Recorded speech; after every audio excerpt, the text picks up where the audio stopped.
I talk to a spirit. She comes in my dreams. What is the path to awakening supposed to look like? To feel like? How do you know if you are on it? We ask these very sacred and sometimes vulnerable questions to many different women from all walks of life. A conversation that needs to be shared and heard. I'm Jo Hendy. I'm Amanda Parker. And welcome to the Girl Awakening podcast. Blow me in. I did. I literally just did. I threw you in. Welcome, Amanda. Welcome, Jo. It's been a stirring morning, hasn't it? I love that. If people could only see inside what goes on before we start the podcast, we should do like a pre-podcast GA. Like, Yes. Yeah. yes, the Gumbeats and all. yeah, that would be really special. Yeah, But it would anyway, be so fun. welcome, Yeah. beautiful lady. Yeah, So it's nice such- to be back in the seat. Absolutely divine. And I think in some ways it really just helps the spiritual reset, like, every time. Yeah, yeah, and it's about the connection too, isn't it? About me and you, and then who we have in the space with us to join us, which is always so special and meant to be. It's always, it's always happening for us. Always happening for us. Yeah. And it's such an absolute affirmation of how on track we are, even if we're struggling, or even if We're we're going on to the cry highest before of we highs. start. No, it's so beautiful, but yeah, absolutely. Yeah, thank you, gorgeous. Well, we have a most beautiful, beautiful woman with us today who is bringing so much. There's a lot of love in the space because you can feel the unconditional colour of the rose in there. Our guest today, Mignon Joy, is a self-discovery coach and Canva Mentor, dedicated to helping women reconnect with their passion, creativity and inner joy. After experiencing burnout and emotional exhaustion, Mignon left behind a successful soft toy pattern design business to embark on a deeply personal healing journey. Her own transformation led her to study life coaching and human behaviour. And now she leads, yes, but she supports women to come back to themselves with compassion, clarity and courage. Welcome, Mignon. Thank you so much for coming in today. Thank you for inviting me. This is so exciting. Yeah. My first podcast. This is what's in our space at the moment, because we actually had a lady last week from the UK and it was her first as nice. well. Which is really beautiful because, once in a minute, everything will just fade away. These will fade away. Everything will fade away and you just go into just chatting, and that's what's so beautiful about podcasts these days. Yeah, just conversational. Absolutely. So thank you for joining us this morning. We're going to jump straight in as we do. Yes. Yep. Mignon, how did your awakening begin? Oh, great question. Because as we were saying just before we Previously. started, there's, there were some highlight things, but there's always but before that thing. And I've been thinking about it for the last few days leading up to this. And one thing I actually thought of yesterday that I realised was a turning point was, I remember, because we were talking about how frosty it is this morning and how it reminded me of South Australia. I remember one day at Victor Harbour sitting on a bench at the beach, because I used to love going to, just sit and watch the waves and stuff. And I started to feel cold because, that southerly breeze was hitting. It's bitter. Yes. Fresh off the Antarctic people. Yeah, that's Almost. it. And like the instinct, the patterning and conditioning was, I'm cold, I need to move because I'm uncomfortable. And I remember for some reason in that moment realising that it was okay to be uncomfortable because that's where growth starts to happen. And when I look back at, because it was around about the same time as the burnout. I don't know whether I was in the middle of it, like in the recovery or just before. But that was sort of all part of like that first awakening and realisation that it's okay. Yeah, wow. Just That's lean into it. Yeah, so in order to enjoy, because I was enjoying sitting at the beach, I needed to be uncomfortable to do that. Yeah. And that was all right. So, so there's lots of little things. For me, the transformation I found is more, there were a few big things like the burnout, but most of them, it was just little moments like that, little realizations and epiphanies and just sort of thinking, okay, well, I'm not happy with this. How can I change it? Searching around for answers. And it's amazing how when you have that question, how the answer presents itself. And sometimes the answer is presenting itself and you're just not seeing it until you're ready. And then it's like, oh, that's right. And then you start to remember, oh, that's right, yeah, that person said that. And it was all sort of, I guess, seed sowing and just guiding you down that path. Yeah, and having that moment of vulnerability where you allow yourself to see things differently. Yeah, because we gravitate to what is comfortable and familiar because it feels safe. Even if it's not safe and not comfortable, that familiarity is what we want. Everything you're saying is so beautiful because we're born into a world where, you know, we want to feel safe, we want to be comfortable. We do everything to make ourselves comfortable, but we're learning now that it's, you know, that's not actually the way. You know, it's like it's in those uncomfortable moments that we need to sit in stillness. And I've only really been with you for 5 minutes, but just the way that how calm you are. You know, I can feel where that would be. And when I say easy, I don't mean easy in the easy way, but because you've got this stillness about you, for those questions to rise is something that seems very natural for you in that space. Yeah, I think so. It's interesting because I connected with a lady recently through Angie's group who does human design. And I'd heard of human design and I'd seen some stuff on the internet, did one of the charts, had no clue what I was looking at or how to interpret it. And so she gifted me a complimentary introductory session to explain it and show me for myself my own chart. And I lost my train of thought. Sorry. No, was that in your chart? That may have been in your chart. That stillness or that. And the need of rest, and it sort of reminded me of a situation years ago when I was a teenager, that I was sort of in a real panic about something that had happened, and not knowing what direction to go, which way to go, and in that confusion, there was also and like questioning, because like my mind was like going in two separate ways, being curious, like, why is this happening? And this, like, and I knew I was at home alone, all the doors and windows were closed, and this voice appeared, and it was like here behind my head, and just very calm, very gentle, very compassionate and loving, and saying, it's okay, you've been brainwashed, but we can fix it. Oh, I love that. And then I was given a series of instructions, one by one, of what I needed to do to reverse this situation. How beautiful. And only recently have I realised, I sort of remembered that, and I was sort of thinking about it, and I thought, hang on, that voice never scared me. It didn't startle me. I just was so accepting of it. I remember my mother telling me at one stage when I was very little, I had what she called an imaginary pet, a cat. And she said, I would open the gate, let the cat go through. And it made me wonder, because I love cats. I love dogs too, but I love cats. And it did make me wonder, realising that this voice didn't startle me, and I've had that experience several times. Had I always heard that voice when I was very little and been conditioned to start to ignore it as I grew? Absolutely. I think that's a big one. We learn and we come further away from our authentic self, or our open self. So I've sort of, with that realisation, it's like, so now I want to explore that a little more to. So did your teenage self listen to the voice and follow his steps? Yeah, absolutely, because I was panicked. I mean, I was very isolated. My mother, to put this politely, was a very difficult and challenging person. I suspect she may have been diagnosed with some sort of antisocial personality disorder when she was very young.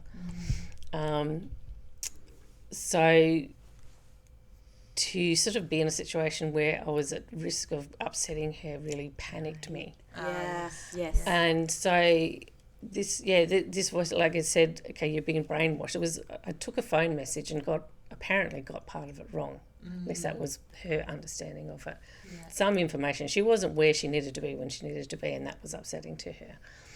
And so every time I had to take a message, the first words out of her mouth, very quite aggressively, was, "Are you sure? Have you got it right, or have you got it wrong again?" Oh, yeah. And so it conditioned me to think, I'm not remembering things right, because I hadn't been writing things down, just remembering, retelling. And so that's what this was. And also keep in mind, this was like pre-internet, pre-anything. My small regional town was Broken Hill. So very limited resources for understanding. My idea of brainwashing was something that you would have seen on James Bond. The spiral. All that sort of stuff. And I knew I had never been exposed to anything like that. So the fact that the word was brainwashing really sort of stood out to me, that this wasn't my knowledge. This came from somewhere else. And so like that was the calming part. And then it was like, go and get some paper, like scrap paper, put it by the phone. I'd go and do that. Now go and get a pen or a pencil, but not just one, get at least two, so that if one stops working, you've got a backup. So I grabbed like a handful. I love this. And then the final step was, every time someone leaves a message, write it down. And I did. I would write down verbatim what people would say, no matter how short or how long. I'd have them repeat it. I'd reread it to them. And sometimes I could hear people on the other end of the phone sort of saying, "Yes, that sounds right." And I'm like, this person thinks I'm an idiot, but I don't care. I need to know this message is 100% what they have said. And the first time I did it, my mother, the usual thing, "Are you sure you got it wrong again?" And I'm like, I've got this piece of paper in my hand. I look her dead in the eye and I say, "Yes, I wrote it down." And I just like shoved it in front of her. And she's like, "Oh, okay." And she only did that maybe twice. And then she accepted, okay, this is word for word what the person said. And so she never questioned it. And so then I could begin that process of building my self-confidence in my ability to remember something. Because the message that I'd forgotten that triggered that was super simple. It was a woman who I had not met, but I was familiar with the name because I'd heard my mother talk about her. And it was just, "Mrs. So-and-so phone, let her know I'll catch up with her another time." And I heard the name, so the clarity was there, but I was also aware in real time that I was forgetting the name as she spoke it. It was like there was a barrier there. And that's what really triggered my curiosity. It's like, why? Why would I just forget something that I actually knew so it's easily? Curious, isn't it? Like it's almost like there's an intuition there, and creating that little void or that gap, and whether it's so that you had that experience and then the challenging experience with taking the notes in a different way, or whether there was something around the actual person that you wanted to protect your mother, or there's so much to explore in this space. I was thinking more that going back to when you were saying you had the voice in your head as a teenager telling you what to do in the right way, and then you've got your mum saying you're not taking notice. It's like you had to build up that self-belief for yourself, because your mum was actually kind of dragging it out of you in one sense, or testing you, because everything's happening for us. But the test of how much can you listen, kind of thing. It's like everybody's actually hearing. Everybody's the universe. This is what I'm learning too around us. Even the people that are doing the wrong thing by us, we can see them. Okay, what's this person teaching me right now? What's the lesson? Was there anything else happening around you? You had this voice as a young girl that was very clear, and I think you used the term clarity. Did that keep going? Did that grow, or was that deadened a little bit by your mother telling you you're not listening, or you're not? I think.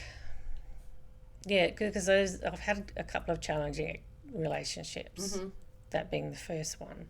My parents were separated. My dad was living on the other side of the state, and I didn't realise at the time she had threatened to accuse him of molesting me in order to keep that separation. That's a big accusation, isn't it? Yeah. And this was at a time when child molesting was like really hitting the papers, and it was predominantly stepfathers, but like it was in the news all the time. So it was a significant threat that could have risked a lot of things for him. And it's a lifelong sentence, that whether, however. If it's true or not true, just that Yeah. word on somebody's sticks. Yeah. stuck because with there's always people who are going to assume there's some truth to it, even though there was absolutely no truth whatsoever. Wow. So there's that, and I think the voice has been there periodically when I've needed to be, and it's broken through, but there has also been a lot of very strong, overpowering influence that has deadened it. Yeah. Because for the sort of, because as we were saying before, we all have that need to feel comfortable and safe, and so I've turned away from it, I guess, in order to feel safe, thinking that's what I needed to do. Yeah. Wow. And so it's only really recently that I've started to, and since being with life coaching and my own personal journey, starting to really question a lot of things that I've been surrounded with for a long time and accepted blindly, and realising, actually, no, maybe not. Yeah. Maybe things aren't what they seem, what they seem. Or what you've, or what people have shown you, Yeah, led you to believe, because, there's been a lot of influence from religion, because I was raised with Christian beliefs, although they were very, very vague. But because my dad was, his family were Methodist, and my grandfather was quite strict. My mother had some influence there and some belief, but we never went to church hardly, and all that sort of stuff. When I got married, my husband went into that much more strongly and actually became a pastor, and before we left South Australia, we actually were looking after a small country church for a few years. But even in that, there was, that was when I was still working on my business. And he came and said, I've had this opportunity.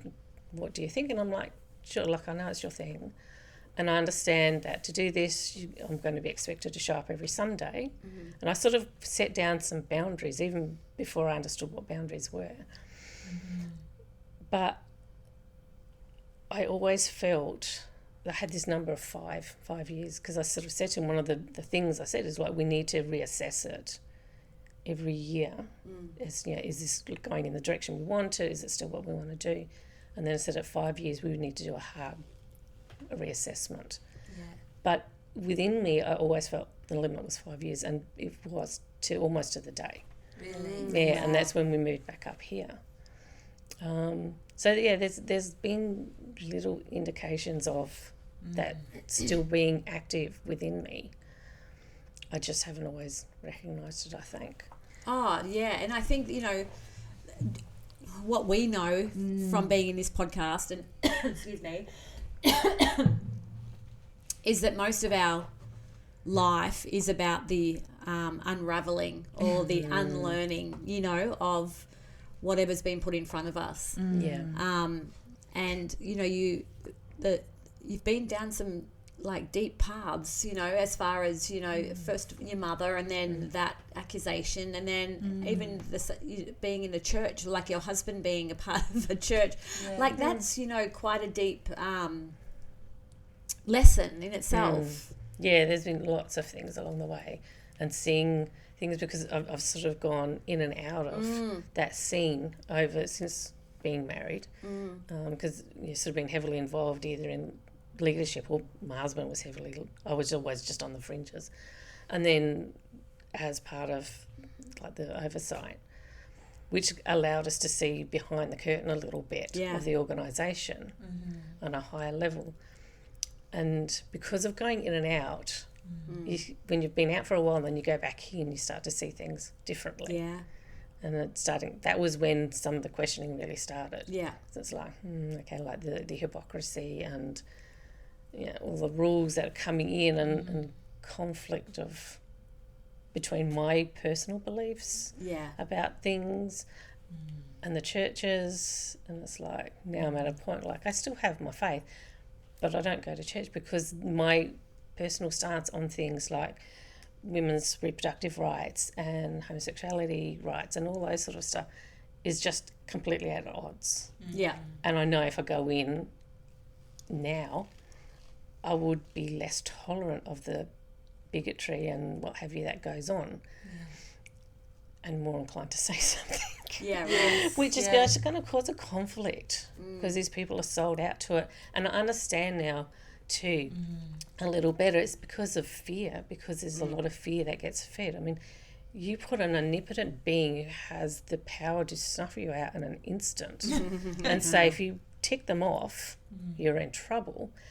Plus, not only your mortal life, but eternal life, where you end up. That sows a lot of fear in people. And so then you get families that will reject their own children because they're not living in a way that the church tells them they should be, which causes conflict even within them. But it's all based in fear, not love and acceptance and the things that Jesus actually taught. So unconditional, and so from love, as opposed to the control and the fear and the mechanisms in place to have people obey. And the reasons for that, even things like, because within the church marriage is the big thing, like you can't be in a relationship unless you're married. Well, there's actually nothing technically in the Bible that says that. Really? There's quite a few rules that don't show up in the Bible. They've been man-made rules. Oh my that goodness. have been instigated. And so, for example, like the whole marriage ceremony thing is really a government-endorsed church rule just to understand who's sleeping with who. Wow. Whose kids might belong to the way who. you just said that. That's a deep well. That's a deep well you're diving into there. Yes. That's a very deep But well. that's where all the overlays are, isn't it, really? And we, as you say, what behind the scenes, all the things that are inbuilt that aren't presented in the front room. Yeah, and the people just, and there's a conditioning of, because I can remember even years ago when my son was little, that conditioning of, if the pastor tells you to do something, you must obey. Wow. Because if you don't, then you're in rebellion, not against him necessarily, but against God. Yes. So again, there's that fear factor if you don't want to upset God. It's so insane. It's insanity. It Yeah. really is. And this is the thing that's coming out more and more now in the times we're living in, is that, you know, there are so many gods out there. Yes. There are so many gods, and like my God, and I'm only understanding more about this in the last few years itself, would never condemn anyone for anything. No.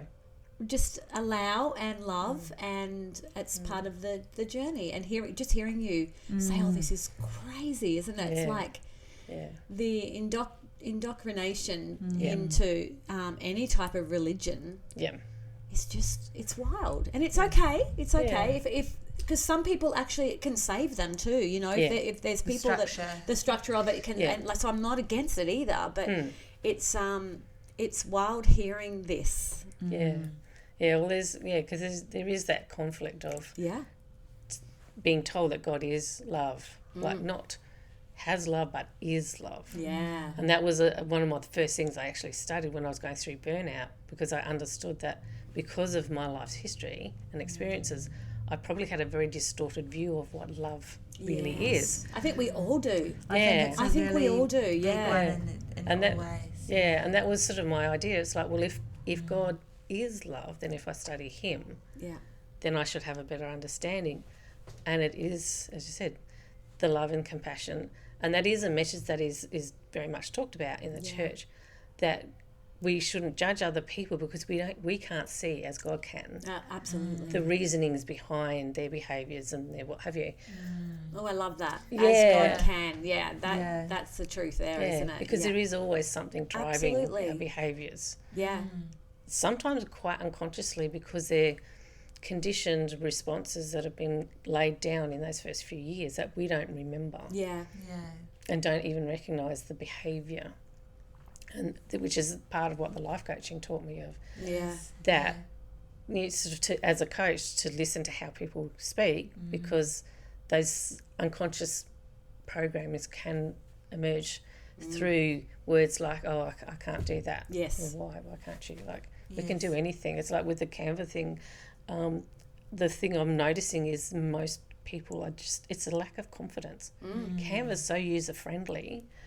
It is a bit overwhelming these days because there's so much on there, but they try very hard to make it as easy as possible. And it's just a matter of going in there, playing and practicing and building up that confidence. But a lot of people start with a very low level of confidence in their ability to do something creative. I think most people have an experience, well, not most people, I think I'm speaking for myself, had an experience with my art teacher at a very young age going, you can't paint. Literally. Yeah. And it was like, basically just snuffing out all confidence in yourself to even try. And I know I'm a very creative person myself, but then you're so vulnerable to that one sentence or that one feeling that someone will give off in a moment where you're offering something of yourself or trying to do something new. And so, as you say, like, sharing, if you're listening to this podcast, Mignon is sitting here with beautiful soft pink hair and literally this beautiful rosy glow, and you know that you have a very creative spirit, as well as Joe's already shared that calm, compassionate nature. So you would definitely hold space for people to bring through their own, connection to that. But I want to go back to that little girl who had an imaginary pet, because I think this is one of those things that in childhood we often have these innate connection to our intuition and other worlds and higher consciousness. It's not blocked, and sometimes it comes through in being expressed through an imaginary friend or an imaginary pet, and also as a way of having something that is comforting and loving, that is of us, that protects us from, unpleasantness happening around us. Yep. Looking back now, do you feel like that either of those sort of things are relative for you in that child imagination? I think so, because of my mother's personality and behaviour. I think my dad tried early on, just sort of going on a few comments that my mother sort of made, to sort of be responsible and be a good father. But I think my mother struggled a lot with jealousy, and so created a divide.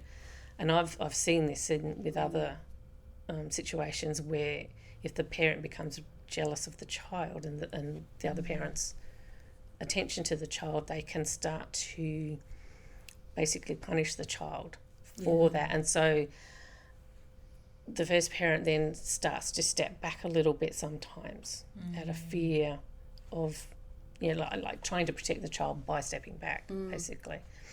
So I think there was that going on, as well as sort of my mother's issues that she was struggling with. So in a lot of ways I was on my own a lot.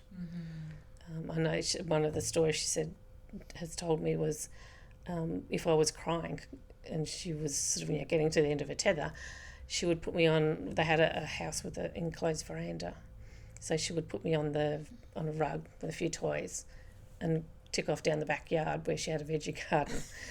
And she said her veggie garden was very well attended. So I obviously spent a lot of time trying to self-soothe as a baby who had no clue how to regulate. So this wanting to receive affection. And I mean, as a child, I loved teddy bears. I still love teddy bears. And I think it's because they would have been soft and cuddly, and then, as you said, like that thing of needing that comfort and trying to find some way to get that comfort. Whether it was through a soft toy or a cat who's cuddly. And friendly and just there for me. And my friend. Because, like as I said before, a lot of time in isolation. Yes, and it's amazing how we can find these ways, create these ways to find comfort and be supported, and then there's, as we were saying before, like these very strong channels start to establish within us that we're often not aware of ourselves, but are there in ways that express later in life. Yeah. I actually listened to a recording on YouTube of Carl Jung's teachings, and it was on empaths, and it was much that same line, saying that empaths are created because there was this void when they were younger. Wow. And they've of course, yeah. grown to find ways. Yeah, to do it themselves. To tap into, be more observant of people's behaviours and tonalities, and like that sort of just small look that signals, they're getting upset. And I know as a teenager, particularly after my dad left, that really kicked in hard because for me, because of like every morning having to like assess what's the mood like today, and it's all up to you to and with living with my mother was like I sort of, the analogy I have is like walking on shifting sands. Like I never knew one day to the next what was going to be okay and what wasn't, because I could do something one day and think, oh heck, I'm going to be in trouble for this, and she'd be obviously in a good mood, and it's like, oh, no worries, like things happen. The next day I could do the exact same thing that I was led to believe was okay yesterday, and it was the worst thing ever. So like the boundaries were just constantly shifting. And like just it's this whole parent-child relationship and how impactful it is, but also how unawares we are that we're having this effect on our children. And it's crazy just listening to you now talk about that little girl, and it's like, and who knows, we also don't know the relationship your mother had with her mother and whether it was similar, or there's a lot of patterning coming through that we hear a lot of as well. Generational. I actually want to go to the burnout. Because what I was picking up is the nervous system dysregulation, the flight or flight constantly, and fawn. Absolutely, and we do find in this podcast a lot of ladies get to the burnout stage where their body just doesn't want to go any further, and it's like, no, it's time to check in. Like a forced rest. Yeah, absolutely. So do you want to share with our listeners and us what actually happened, and what made it get to the point of that? Okay, so it started with, it probably started years ago, but my husband has heart conditions, so he eventually was put on a disability support pension, which put me onto Centrelink, because I'd always been a stay-at-home mum. No skills or training like nursing or teaching or anything that I could fall back on, which I hate. I hate being on Centrelink. I appreciate that the service is there, but I it's really... a big experience. And there's a lot of pressure that gets put on you. And it's interesting because there's the pressure that's put on when you're unemployed is different than if you're on a pension or on like the work, they used to call it a NEIS scheme, new enterprise something, but where they help you build a business basically. But which is what I eventually managed to get onto, which was what the pattern making business was. Yes, so the beautiful, because when you said about the teddy bears before, I was thinking, Yes. then Joy creates this business where she creates soft toys. Yes. How beautiful, isn't it? So that was, I really dived into that. Mignon, sorry, not Joy. I That's keep all right. getting caught to the joy. Everyone does. It's good. It was a half-baked plan to begin with, but I like it. They're always the best. Yeah. Just get caught up with the feeling of something in it. And the desperation to get off Centrelink and onto something that was more sustainable and long-term for me. Yeah. And so I worked at that for 5 years. The first 3 years, without realising, I basically worked 7 days a week. And without sort of because you're trying to get it to work. And I ended up spending a month on the couch with a cold that just wouldn't go away. And I realised during that time what I'd been doing. I'm like, okay, as you said, the body ends up crashing and you're forced to rest. And so, I thought, I've got to set myself breaks. So I sort of got down with the calendar and marked out roughly every 12, 13 weeks. I would give myself permission to have a week where I didn't do business stuff. And that worked for a couple of years. in the meantime, that's when we took on the church.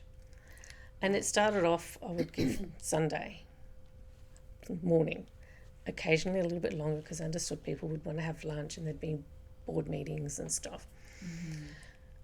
And that's for the most part was right. But then there was... sorry, just on that note, because the church in itself is a business, basically, isn't it? Like when you're involved in it, like the level of responsibility that your husband would have had as a pastor, and even though you weren't in the pastor, I was just the support on the side. Not just, it's a very big role. That's what I want to distinguish, is it is a very big role, and you are responsible also for who the pastor is in the eyes of the community as well. So it is a big role. So to be prepared to commit yourself to that time, it's like you obviously had an awareness of what that would mean. Yeah. So carry on. So and because Sunday was my only day off, because I work 6 days a week still, which is why I sort of put those limitations of, like, basically I'm cutting my day off down to half a day, because to me it was work because of the social anxiety that I had at the time as well.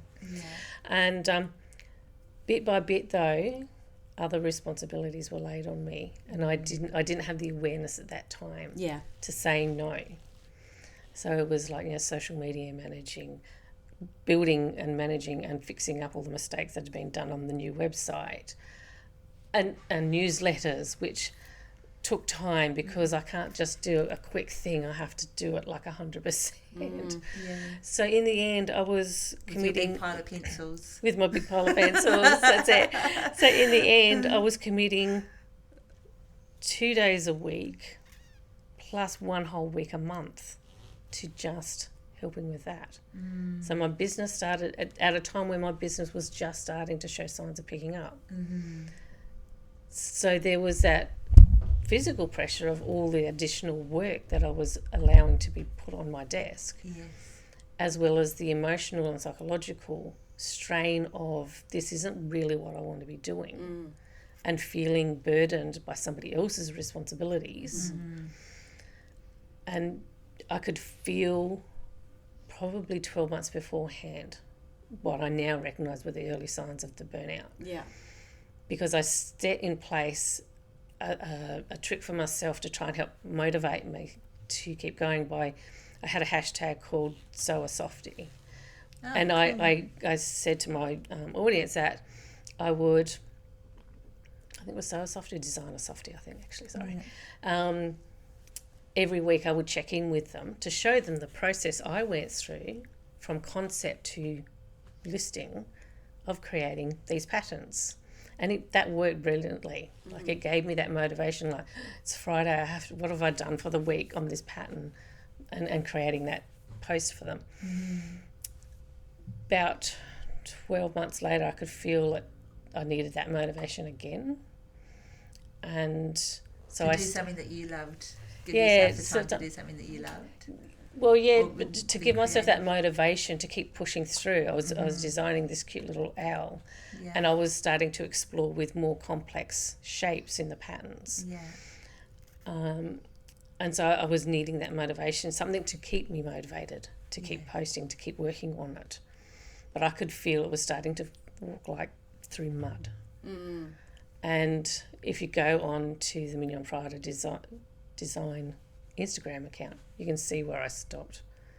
He's almost finished, but not quite. And I woke up one day and I just hit the wall. And I had a book that had all the codes for all the church's accounts.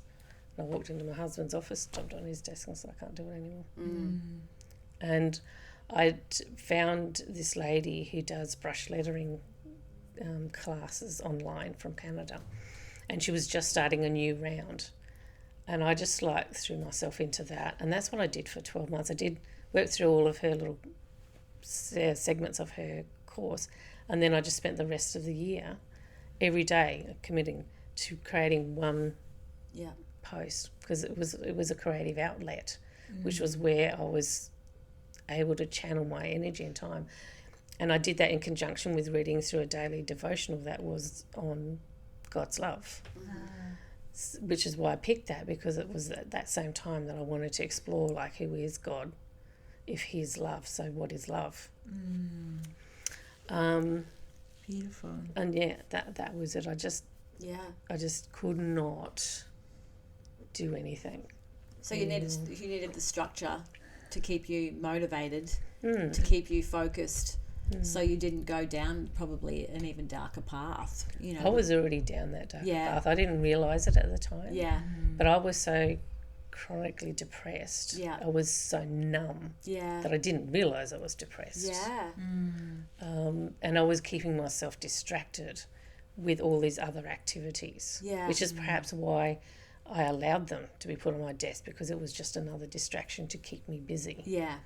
So I didn't stop to actually feel what I was not feeling. Well, it's back to the very beginning of the podcast when we talked about the uncomfortableness. You know, we don't like to sit in the uncomfortableness because it's it almost is showing us all the areas, or shining a light on all the areas that we need to look at and we just want to avoid. You know, but sometimes we have to actually sit and be in that to know. First of all, I think the one thing for me personally is that when I've been in these situations is that it's never as bad as we making it out to be, and that Or we how are, it appears to us. or how it appears to us, and that, you know, we are capable of sitting and feeling and you know, working through these areas.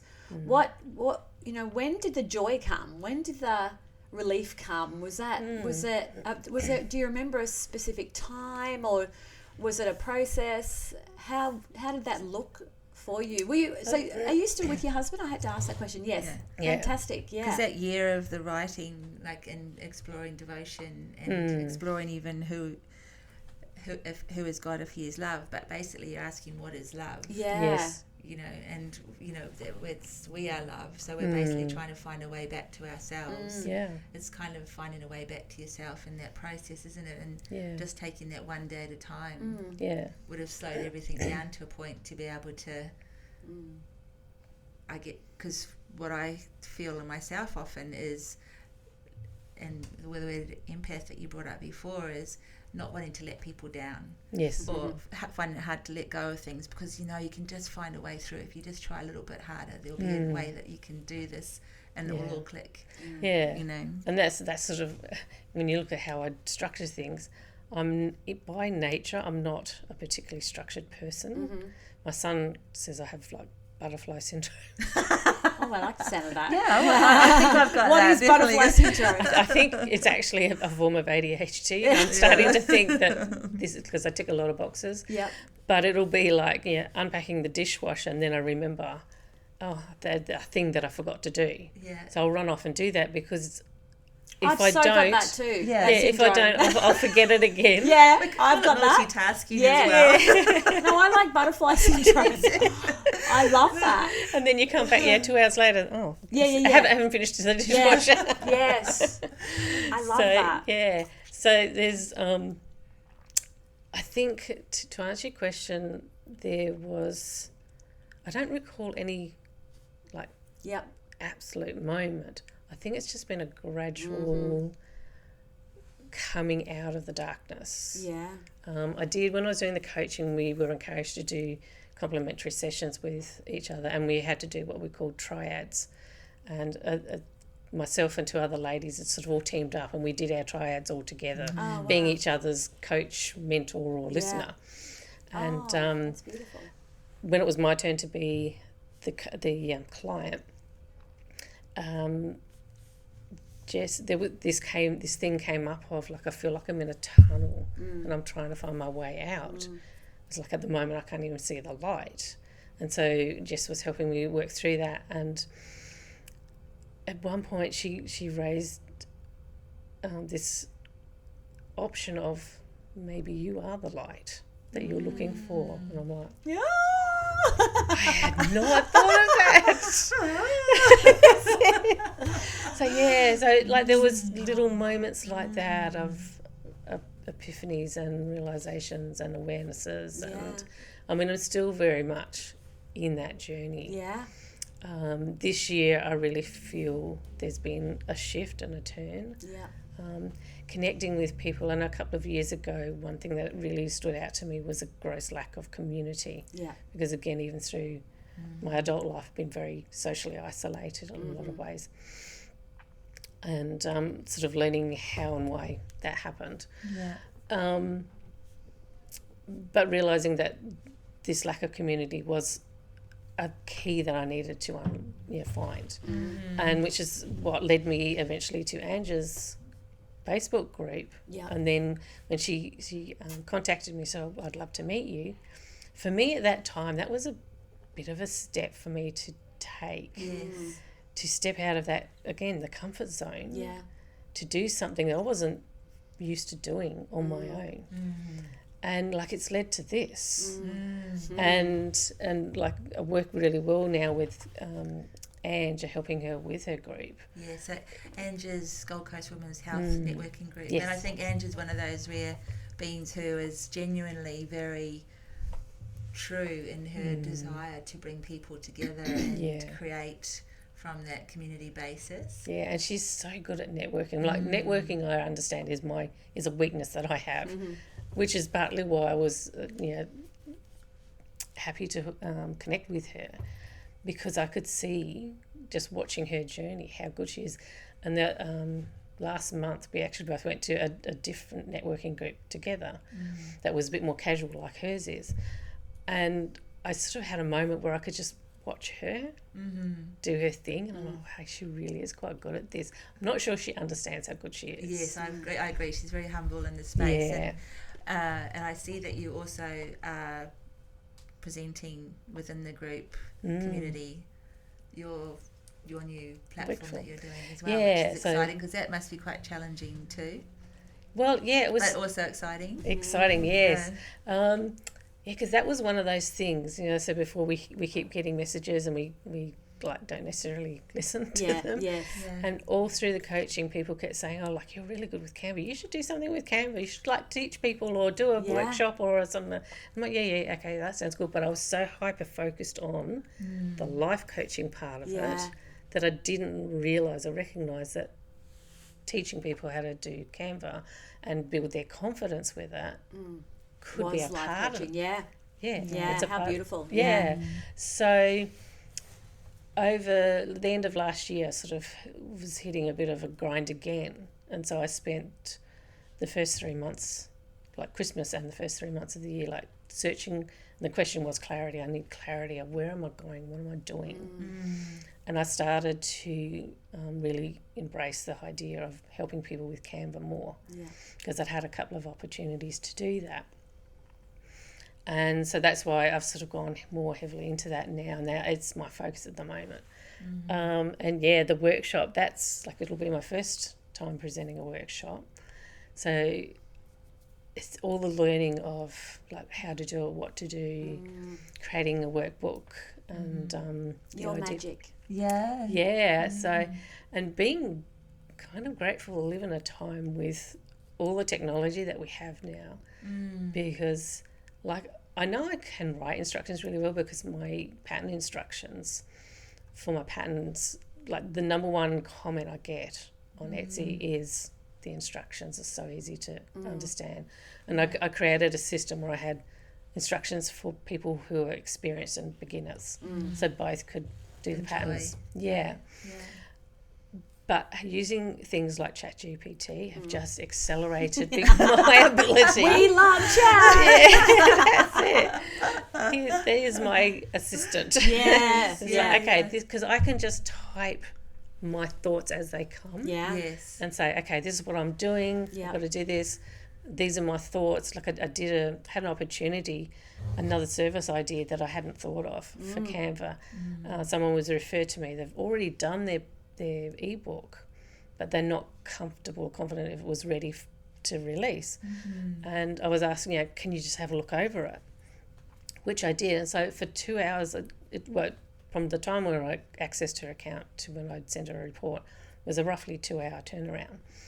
And it was just a matter of going through, looking at what she'd done and how she could do things differently, just to tidy it up, to spruce it up. to glow it up. Yeah. Blow it up. Yeah. Yeah. Yeah. That's great. And that, like, she was so appreciative of that. And I thought, oh, wow, here we go. This is something that I could, a service, because it just helps reassure them. It's an objective third party. Absolutely. Looking at their work, saying, yeah, like, you've done a great job, just tweak it here, tweak it there, add a few pictures here and there, and you're good to go. So just sort of creating services like that for people and just, like, really leaning into that. Because I'm listening to you now speaking with what we have available with chat and Canva platforms like that. But going back to the church, when you said you were doing the socials and the newsletters and the website, I mean, that was all hard grind. So that was all self-taught, obviously. You had to Preparing you. Yeah. Well, I not now much have technology on your side either. So. Yeah, that's it, because it was all, I had to do that all manually back then. Now I can just throw it in, like this report, which is where I was going initially and forgot. I just sat there on chat and typed in, this is what I loved about what she's done. These are the areas that I think she could improve to make it even better and make the formatting easier for her to get it as, first class. And it just created the report for me without me having to laboriously go through every point and think about the wording and have I worded that right? Will she understand? Is there too much information? Not enough information, which is what the process I went through with the patterns until I sort of got the formula down right. There's a lot of detail and patterning. Like No, I think that's very helpful. Cleans some clarity around that. Yes, that's a word for today. Just on this creativity too, because we're coming to the end, believe it or not, it's gone really quickly. Hasn't it? One of our questions is, what do you do now to keep you in the moment and keep you centered and keep you more in yourself, in your body embodiment. And I'm gathering that this creative spark in you is what helps you bring joy to you. Is there any other things that you do, just for our listeners too that are in the same boat? Look, we are all in the same boat. We're all, in a moment of challenge and commitments. We all have our different threads of the ways that we like to centre ourselves. Yep. What are some of the ways that you love to centre yourself? Great question. I'm fortunate enough that I don't have to, at the moment, go out to like a day job kind of a situation, which for me is really beneficial because I need that slow start to the day. So being able to, I've sort of got my routine down now where I wake up. I've discovered, because I like to read regularly, reading first thing in the morning, just after I've woken up, is actually the best time because otherwise my brain kicks in and I find it hard to focus. First thing in the morning, it's nice and quiet and docile. My son, funny story, when he was very little, he admitted years later that he used to try and stop me from going to have a shower first thing in the morning because morning mummy was more fun. Oh, that's so beautiful. I love that. Yeah. She was more docile and playful, and then she'd go and have a shower, and morning mummy got washed away. We've got to get on with mummy the day. came in. Yeah. Oh, That's beautiful. That. And eventually he said he realised that morning mummy just evaporated anyway. Eventually. So that's So cute. So that's my natural inclination is to have that slow start. So it'll be get up and read, go and do some exercise like particularly yoga or something that's gentle, and then have breakfast with my son, which is a nice time for us just to connect for the day and get started, and then get on with the day.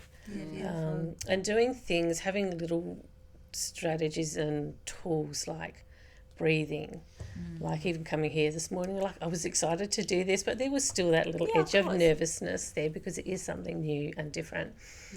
Like just taking those few deep breaths as I'm driving down the highway, just to calm the nervous system down. It's like it's good, like beautiful women to connect with and just spend this time chatting and talking and like because I've listened to a number of your podcasts, so sort of had the vibe of what goes on. So I knew it wasn't going to be grueling or We weren't going to tie you down and make you tell us how did your awakening begin.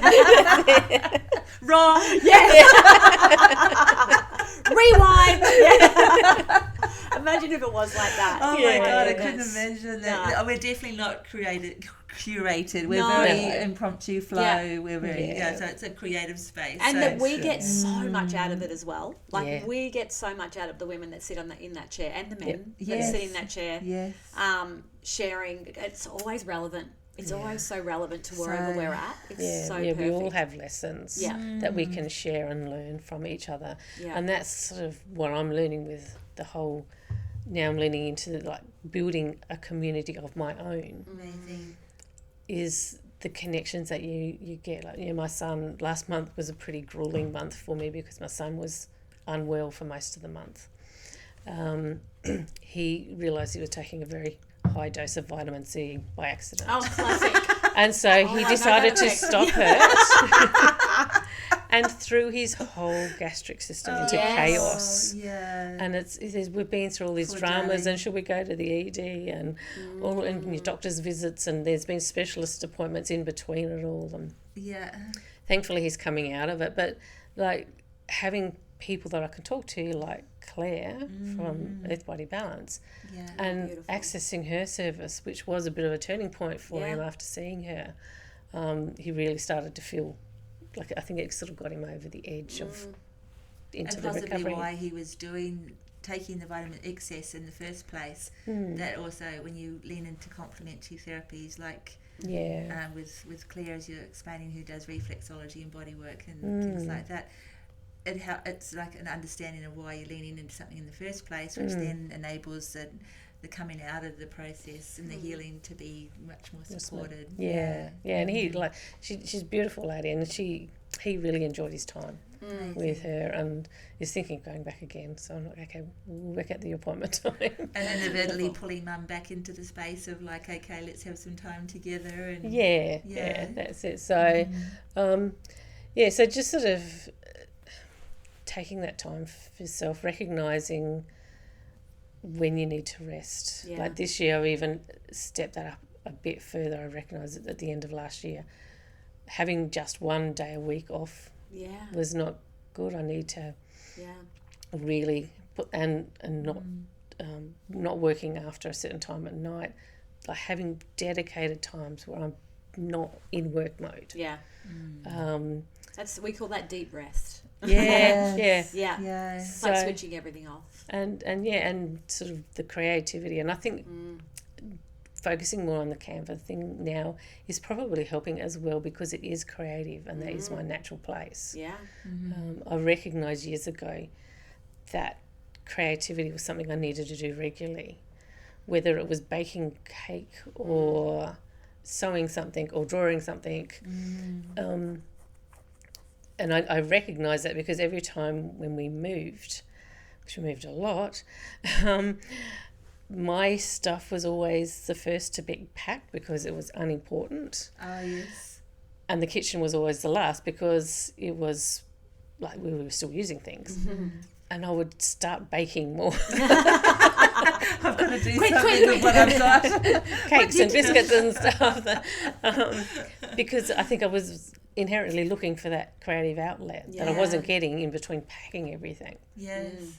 So, but with Canva, I'm doing that all the time now. Yeah, it's such a wonderful platform. Amazing platform. Actually, a friend is who's a psychologist. She's beginning a women's crocheting circle and doing crochet through different groups that she works with as a form of therapeutic engagement, because of now the science that is there that is showing what we've always really known, as you just shared, the alignment that comes into place between the different parts of ourselves, the heart and the mind and the hands and the rest process and the stillness, but the joy of seeing something that you've created, and there's so many things at play in that one space, and we forget sometimes that just how important being involved with something in one spot. Not the butterfly syndrome. It brings all the butterflies into the one rhythm kind of thing in this one. Actually, it's funny you say that.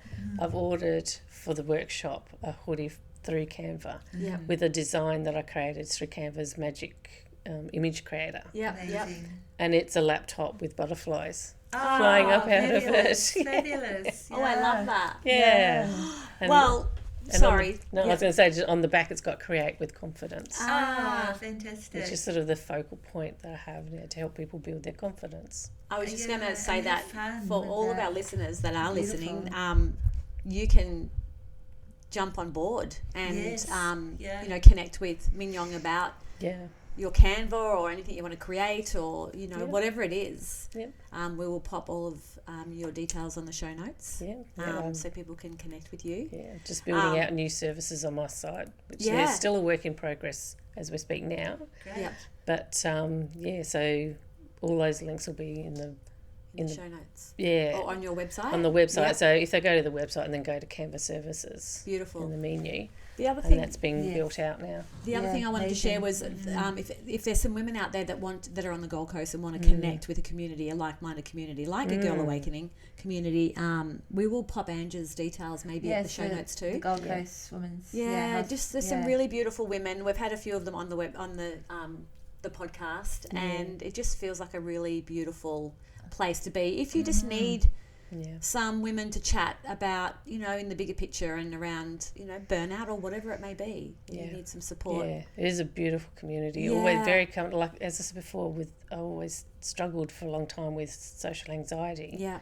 And I think that some of it was conditioning, Yeah. some of it was a lack of opportunity. But that was one of my biggest lessons I've learned connecting with Ange, is like, I'm not as socially anxious as I thought I was. I still struggle in an environment that's unstructured where I don't really know anyone. Yeah. Sort of that whole thing of going up to talk to strangers kind of thing. But in general, like just sitting around a table with people that I don't know and just Like-minded, chatting and because we all have a similar Absolutely. purpose for being there.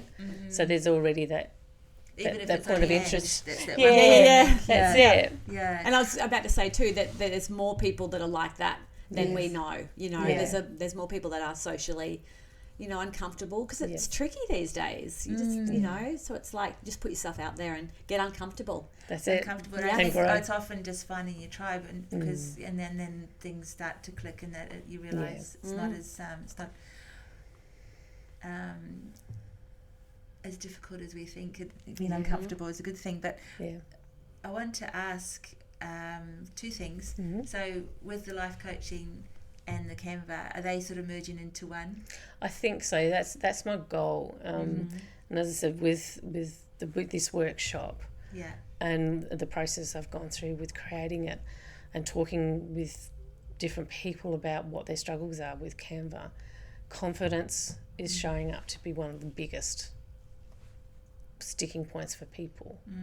So I can see sort of that's how the coach training that I've had can start to marry in with that the understanding of where that lack of confidence might be coming from, and some tools and strategies to help people with, to help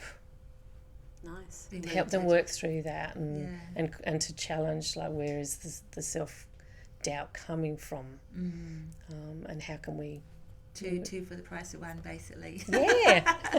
And the other question is, our closing question is, how do you see the world today? Like, you know, there's so much going on in the world, you know, and like, where do we begin? But where do you see the world in your world and the external world, and where the world is going as a whole? What you wish for the world? It is an interesting time. It's funny, as a child I used to look at people like my great-grandmother and grandmother and like be amazed at, because they lived through the Industrial Revolution, and realise, like, when they started as children there was no power and things like that, and be in awe and wonder of, like, how they saw all these changes happen. Yeah. And almost sort of wish that I'd had that opportunity, and then realising only recently, like, I've had that experience anyway, just in a different way with technology, because when I grew up there was no internet or smartphones or I mean, your phone was connected to a wire to the wall. You couldn't go too far from it. Now we can be anywhere in the world with it.